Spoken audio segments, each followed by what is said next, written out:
मुख्यमंत्री सुखविंदर सिंह ठाकुर के पास गृह और वित्त मंत्रालय का जिम्मा रहेगा। अतिरिक्त योजना, सामान्य प्रशासन और पीडब्ल्यूडी की भी जिम्मेदारी रहेगी। इसके साथ ही आपको बता दें कि स्वास्थ्य, जन सूचना और जनसंपर्क विभाग भी मुख्यमंत्री के पास रहेगा। उप मुख्यमंत्री यानी मुकेश अग्निहोत्री को अहम जिम्मेदारी दी गई है। जल शक्ति, परिवहन और भाषा एवं संस्कृति विभाग उप मुख्यमंत्री संभालेंगे।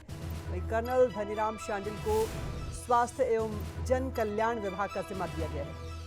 सामाजिक न्याय एवं अधिकारिता, इसके साथ ही श्रम मंत्रालय भी धनीराम शांडिल संभालेंगे। चंद्र कुमार को कृषि मंत्री और इसके साथ ही पशुपालन विभाग की जिम्मेदारी दी गई है।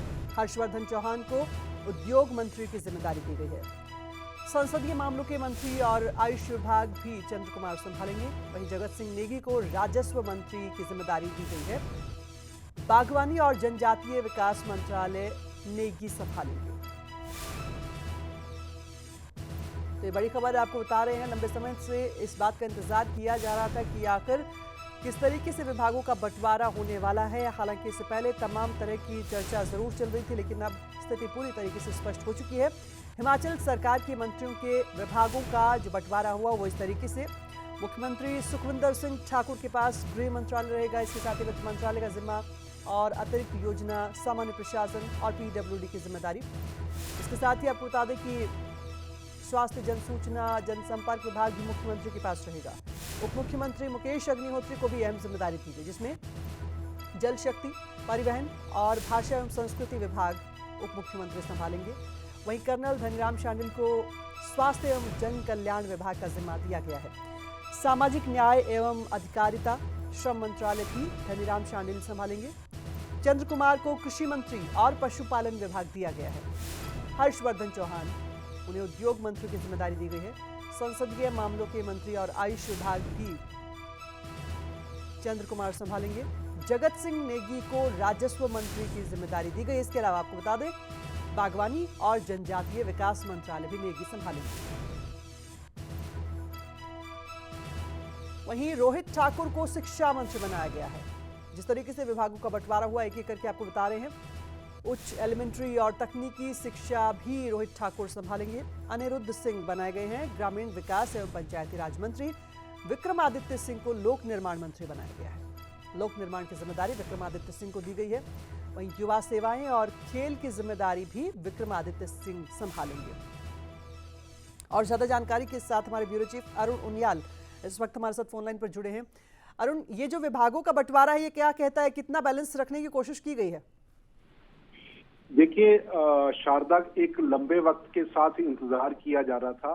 हर बात के अंदर फैसला लेने से काफी सोच समझकर और संभल कर सुखविंदर सिंह सुक्खू जो मुख्यमंत्री हैं वो अपने फैसले ले रहे हैं। लंबे इंतजार के बाद देर रात आधिकारिक तौर पर इसकी सूचना जाहिर कर दी गई है। लेकिन लोक निर्माण विभाग और स्वास्थ्य विभाग जो ये मुख्यमंत्री के पास लगातार इससे पहले चर्चाओं में आता रहा कि मुख्यमंत्री अपने पास रखेंगे, विक्रमादित्य को लोक निर्माण विभाग की जिम्मेदारी दे दी गई है। और ये सबसे महत्वपूर्ण माना जा रहा था कि आखिर ये विभाग जो बांटे जा रहे हैं उनमें किस तरीके से अपने मंत्रियों को ये आवंटन करते नजर आएंगे। और सबसे बड़ी चीज है कि जो स्वास्थ्य मंत्रालय, जिसके बाद लगातार कहा जा रहा था, वो सबसे वरिष्ठ मंत्री हैं कर्नल धनीराम शांडिल, उनको स्वास्थ्य विभाग की जिम्मेदारी दे दी गई है। और इसी के साथ सामाजिक न्याय एवं अधिकारिता के साथ साथ लेबर एंड एम्प्लॉयमेंट की जिम्मेवारी भी, यानी श्रम मंत्रालय की जिम्मेवारी भी कर्नल धनीराम शांडिल अपने संभालेंगे। मंत्रालयों की ये आवंटन की जिम्मेवारी के साथ मुख्यमंत्री सुखविंदर सिंह ठाकुर ने कुछ ऐसे महकमे भी अभी रखे हैं जिनको आवंटित नहीं किया है। आप जानती हैं शारदा कि अभी 7 मंत्री बनाए गए हैं, 3 मंत्री और बनाए जाने हैं। और ऐसे में वो मंत्रालय जो अभी बांटे नहीं गए हैं उनको किस तरफ दिया जाएगा। एक हिमाचल प्रदेश में इन मंत्रियों के भीतर ये देखी गई, बार बार ये कहा जाता रहा कि बागवानी मंत्री, स्वास्थ्य मंत्रालय, इन दोनों को लेने से बच रहे हैं। अधिकांश चेहरे जो मंत्री बनाए गए हैं वो बचने की कोशिश करते रहे।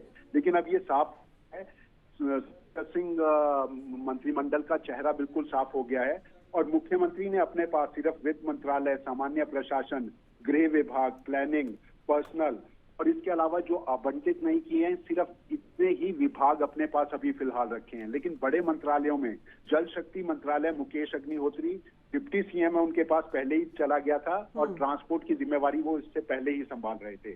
भाषा एवं संस्कृति उनके साथ उनको मिला था।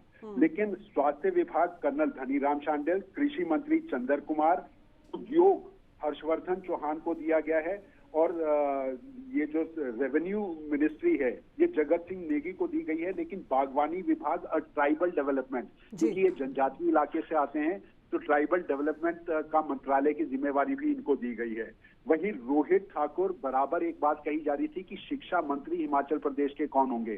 शारदा, हिमाचल प्रदेश में 2 मंत्रियों के बारे में कहा जाता है कि ये जो 2 मंत्री बनते हैं अक्सर चुनाव हार जाया करते हैं और उनमें शिक्षा मंत्रालय सबसे महत्वपूर्ण माना जाता है। जो मंत्री बने वो चुनाव हारते आए हैं, ये इतिहास हिमाचल प्रदेश का रहा है, और स्वास्थ्य विभाग दूसरा रहा है। इनसे बचने की कोशिश अभी भी इस मंत्रालय के जो आवंटन है उससे पहले की सूचना में हमारे को जरूर मिलती रही। लेकिन अब जो शिक्षा मंत्रालय है वो रोहित ठाकुर इसकी जिम्मेवारी संभालेंगे। सबसे युवा मंत्री कहे जाते हैं विक्रमादित्य, और एक जमाना ऐसा था जब लोक निर्माण विभाग को सबसे पावरफुल माना जाता था और अधिकांश मुख्यमंत्री वित्त मंत्रालय, सामान्य प्रशासन और लोक निर्माण को अपने पास रखते रहे हैं। ये रिवायत रही है इससे पूर्ववत सरकारों की। जी, युवा चेहरे विक्रमादित्य को दी गई है, उसके साथ उन्हें युवा एवं खेल सेवाओं का मंत्रालय की जिम्मेवारी भी दी गई है। तो मंत्रिमंडल का एक जो लंबे समय से पोर्टफोलियो का इंतजार था वो आज देर रात को आधा खत्म हो गया। जी शारदा। अरुण, जैसा कि आपने बताया कि ये जिम्मेदारी दे दी गई, अब ये मामला खत्म हो गया, क्या लगता है कि अब मामला वाकई खत्म हो गया है? क्योंकि एक बैलेंस बनाने के लिए लंबा चौड़ा मंथन किया गया है, लंबा इंतजार किया गया है, विचार विमर्श किया गया है। क्या सारे समीकरणों को ध्यान में रखते हुए ये पूरा फैसला आपको नजर आ रहा है?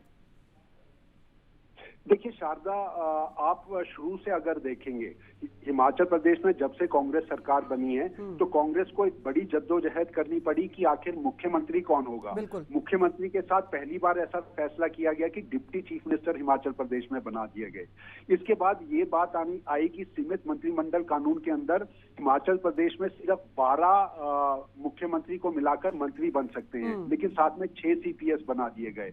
इसको आप बैलेंस बनाने की कोशिश करेंगे या अपने लोगों की, कहीं जिस तरीके से भाजपा एक आरोप लगा रही है कि ये नेता कहीं भाग ना जाएं, इसलिए उनको ये जिम्मेवारियां दी जा रही है या रेवड़ियां दी जा रही हैं, ये बात आम जनता भी अब उसको परखने लगी है। लेकिन मंत्रियों के मंत्री बना दिए गए। 8 तारीख को आपको याद होगा हिमाचल प्रदेश में मंत्रियों ने शपथ ली थी जिसमें 7 मंत्री थे और 6 CPS थे। पोर्टफोलियो आवंटन नहीं हुए। इससे पहले शारदा, हिमाचल प्रदेश के इतिहास में जब भी मंत्रालय मंत्री बनाए जाते हैं उनको पोर्टफोलियो साथ दे दिया जाता है, और जब वो शपथ लेते हैं तो मंत्रियों के पोर्टफोलियो के साथ वो शपथ लेते हैं। आप याद करिए, इसके साथ ही जो शीतकालीन सत्र हुआ था वहां पर ना तो मंत्री थे ना मंत्रालय थे। 2 दिनों तक पोर्टफोलियो का इंतजार करना पड़ा, यानी मंत्री बन गए, अपने सीटों पर वो बैठ गए थे, सचिवालय के अंदर बैठ गए, लेकिन उनके पास काम नहीं था क्योंकि मंत्रालयों का आवंटन नहीं हुआ था।